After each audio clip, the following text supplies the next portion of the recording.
बिहार की मिट्टी से निकली एक सुरीली आवाज जिसने लोकगीतों से लेकर रियलिटी शो तक सबका दिल जीता। वही आवाज अब शायद सियासत की गलियों में गूंजने जा रही है। नाम है मैथिली ठाकुर, लोक गायिका, यूट्यूबर और बिहार के स्टेट आइकॉन। अब चर्चाओं के केंद्र में है उनकी राजनीतिक पारी की शुरुआत। जैसे ही केंद्रीय मंत्री नित्यानंद राय और बिहार बीजेपी प्रभारी विनोद तावड़े के साथ मैथिली ठाकुर की यह तस्वीर सामने आई, इस बात के कयास जोरों से लगाए जा रहे हैं कि मैथिली ठाकुर बीजेपी से चुनाव लड़ने जा रही हैं। लेकिन क्या सच में मैथिली बीजेपी में शामिल होने जा रही हैं? क्या मैथिली ठाकुर बिहार विधानसभा का चुनाव लड़ेंगी?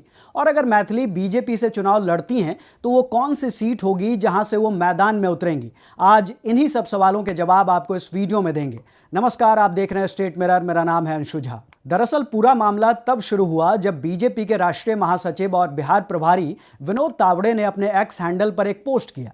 उन्होंने लिखा, वर्ष 1995 में बिहार में लालू राज आने पर जो परिवार बिहार छोड़कर चले गए, उस परिवार की बेटियां सुप्रसिद्ध गायिका मैथिली ठाकुर जी बदलते बिहार की रफ्तार को देखकर फिर से बिहार आना चाहती हैं।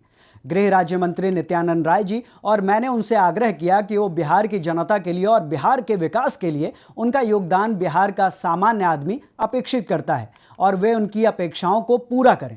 बिहार की बेटियां मैथिली ठाकुर जी को अनंत शुभकामनाएं। इस पोस्ट के साथ विनोद तावड़े ने मैथिली ठाकुर और नित्यानंद राय के साथ मुलाकात की तस्वीरें साझा की और बस वहीं से शुरू हो गई चर्चाएं।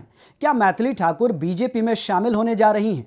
इस बीच मैथिली ठाकुर ने भी अपने एक्स हैंडल पर एक पोस्ट साझा की। उन्होंने लिखा, जो लोग बिहार के लिए बड़े सपने देखते हैं उनके साथ हर बातचीत मुझे दूरदृष्टि और सेवा की शक्ति की याद दिलाती है।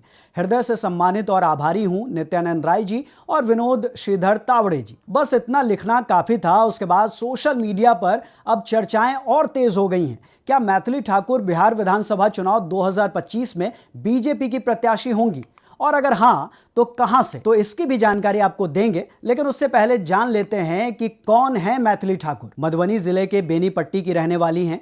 मैथिली ठाकुर का जन्म 25 जुलाई 2000 को हुआ था।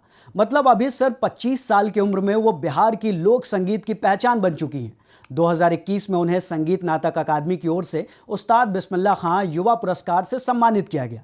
भारतीय शास्त्रीय और लोक संगीत में गहरी पकड़ रखने वाली मैथिली को संगीत विरासत में मिला है। उनके दादा और पिता दोनों ही संगीत के जानकार हैं। दोनों भाइयों के साथ मैथिली बचपन से ही तबला, हारमोनियम और शास्त्रीय गायन की तालीम लेती आई हैं।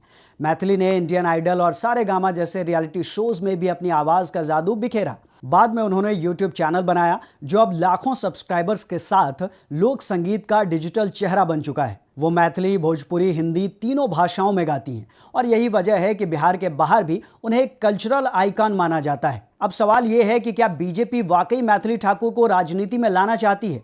सियासी जानकार कहते हैं बिहार में बीजेपी लगातार युवा और सांस्कृतिक चेहरों को आगे बढ़ाने की रणनीति पर काम कर रही है। ऐसे में मैथिली ठाकुर जैसी लोकप्रिय और क्लीन इमेज वाली शख्सियत पार्टी के लिए एक सॉफ्ट कल्चरल कार्ड साबित हो सकती है। माना जा रहा है कि बीजेपी उन्हें मधुबनी या दरभंगा जिले के किसी सीट से टिकट दे सकती है जहां मैथिली का फैन बेस जबरदस्त है।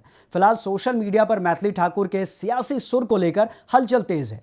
कई लोग इसे बिहार की नई कहानी मान रहे हैं तो कुछ कह रहे हैं कि राजनीति की दुनिया सुरों की दुनिया से ज्यादा कठिन है। अब देखना यह होगा कि सुरों से आगे चलकर क्या सियासत तक का सफर तय कर पाएंगी मैथिली ठाकुर, और अगर सियासत में आती हैं तो उनका यह सफर कितना कामयाब होगा। आपकी राय इस पूरे मामले को लेकर क्या है, हमें कमेंट करके बताएं। वीडियो अच्छी लगी हो तो इसे लाइक करें, शेयर करें और चैनल को सब्सक्राइब जरूर कर लें। धन्यवाद।